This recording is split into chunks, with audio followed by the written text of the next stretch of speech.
Today we're going to read one of my favourite stories. It is called The Smartest Giant in Town, written by Julia Donaldson. The Smartest Giant in Town. George was a giant, the scruffiest giant in town. He always wore the same pair of old brown sandals and a patched up gown. "I wish I wasn't the scruffiest giant in town," he said sadly. But one day George noticed a new shop. It was full of smart clothes, so he brought a smart white shirt, a pair of smart trousers, a smart belt, a smart stripy tie, some smart socks with diamonds up the sides, and a pair of smart shiny shoes. "Now I'm the smartest giant in town," he said proudly.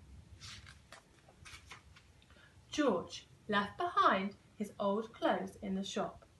He was about to go home when he heard a sound. On the pavement stood a giraffe who was sniffling sadly. "What's the matter?" asked George.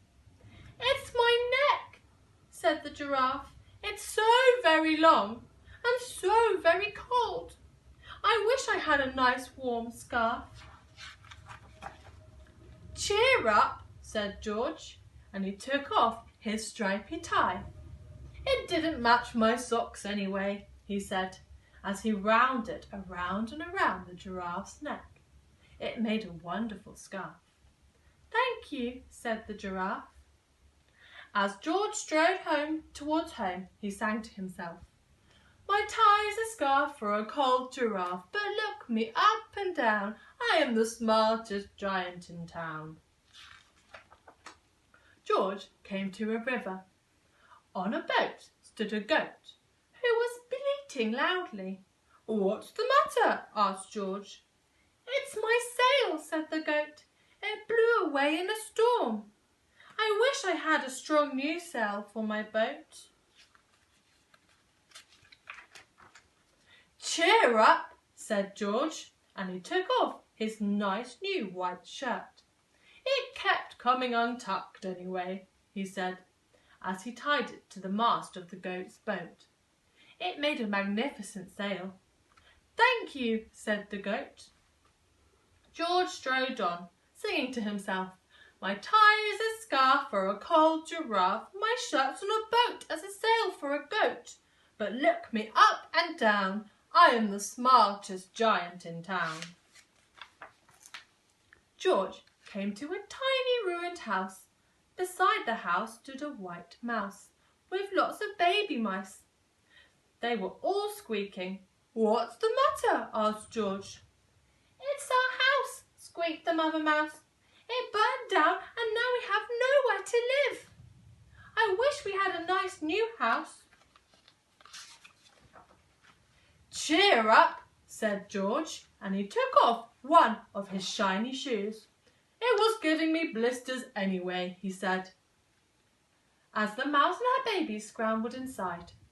The shoe made a perfect home for them. "Thank you," they squeaked. George had to hop along the road now, but he didn't mind.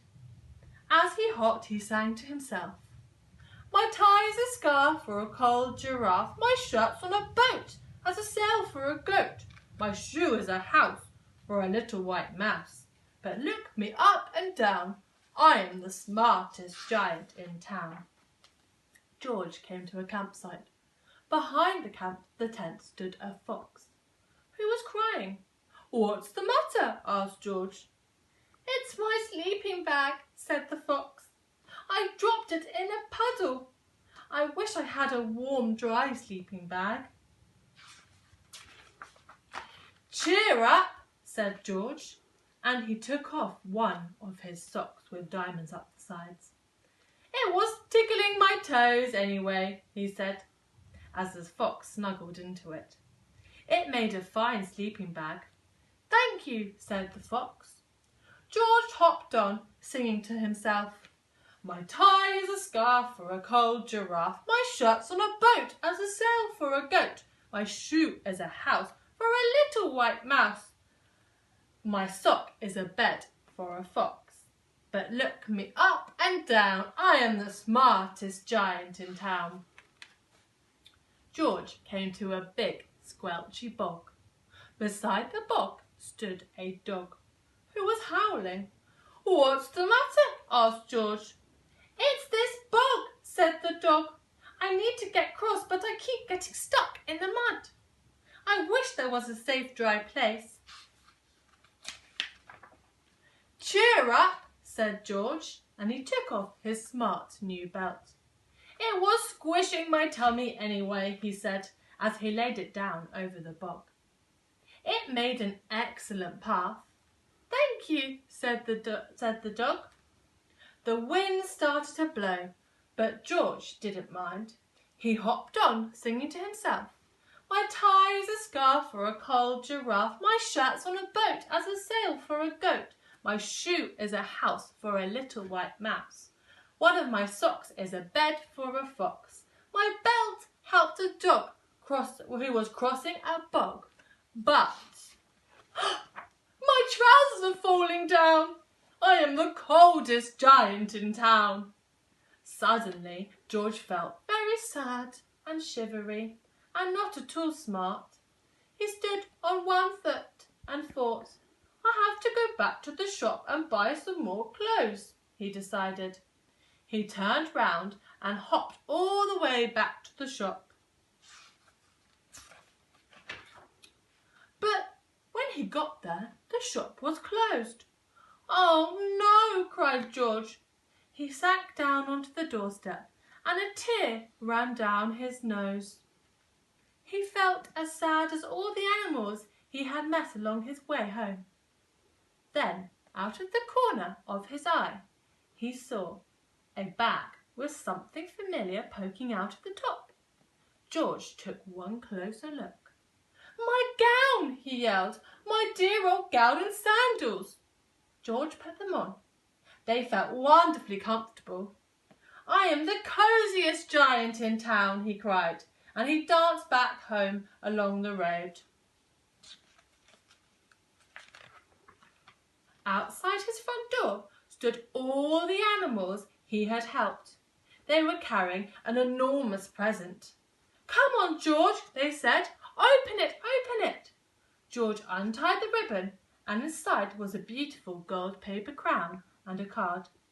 "Look inside the card, George," cried the animals. George put the crown on his head and opened the card.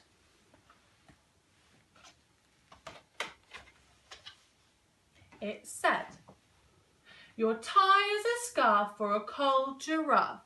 Your shirt's on a boat as a sail for a goat. Your shoe is a house for a little white mouse. One of your socks is a bed for a fox. Your belt helped a dog who was crossing a bog. So here is a crown to go with the sandals and gown of the kindest giant in town."